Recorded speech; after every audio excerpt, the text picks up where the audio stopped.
एक बच्ची की माँ नहीं थी। सौतेली माँ उस बच्ची से हर काम करवाती थी। 4 बजे भोर में वह बच्ची जाग कर स्कूल के समय तक हर काम करती थी।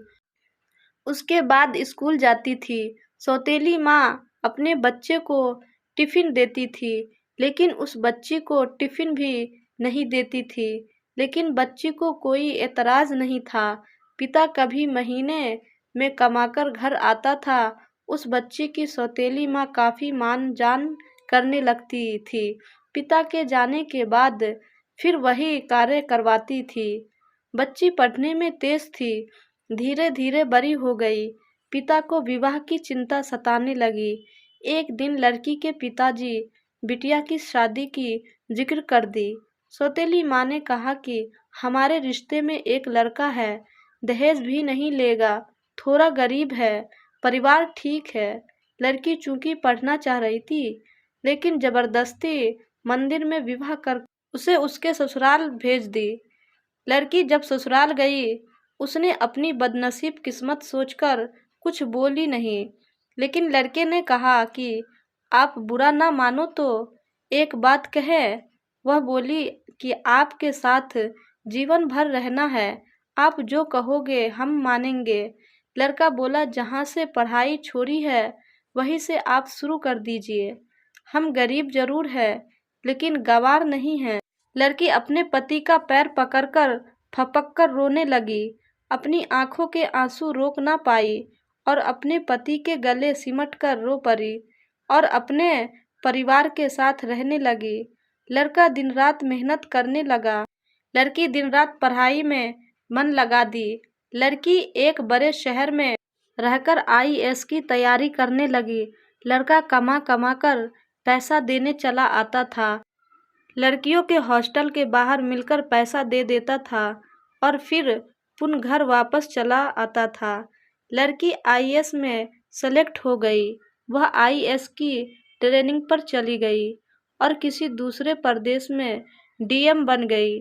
संयोग से लड़का पता लगाकर जब वहां पहुंचा, लड़की की सारी व्यवस्था देखकर लड़का खुद शर्मिंदगी खाने लगा और वह मन बना लिया कि हम खुद इनके जिंदगी से दूर हो जाएंगे। लड़के की माँ की तबीयत खराब थी। लड़का हफ्ते भर से मिलने के लिए प्रयास कर रहा था, लेकिन कोई मिलने नहीं दिया। ठंड का मौसम था। डीएम साहिबा का कंबल वितरण का होर्डिंग लगा था। उसने भी सवेरे से लाइन लगाकर खड़ा हो गया, जिसमें 5 गरीब चुने गए। उसमें वह लड़का भी था। डीएम साहिबा गाड़ी से उतरी और एक एक करके कंबल देना शुरू की।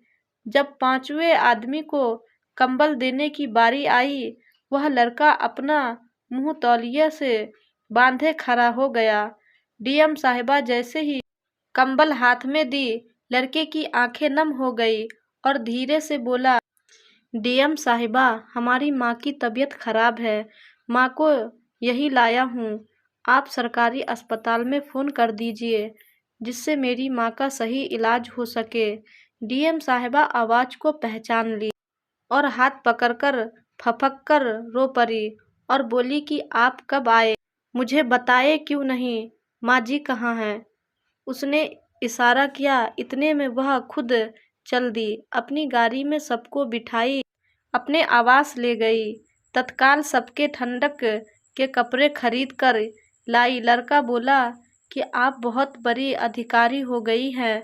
तो वह बोली कि तो क्या हुआ, आप हमारे पति थे और हैं। आप लोग को हम कैसे भूल जाएंगे। आप मेरे लिए दिन रात मेहनत किए। आपकी देन है कि मैं यहाँ खड़ी हूँ। यह सुन लड़के की आंखें नम हो गई। इतने में डीएम साहिबा भी अपनी आंखों के आंसू रोक ना पाई और अपने पति के गले सिमटकर रो पड़ी और अपने परिवार के साथ रहने लगी।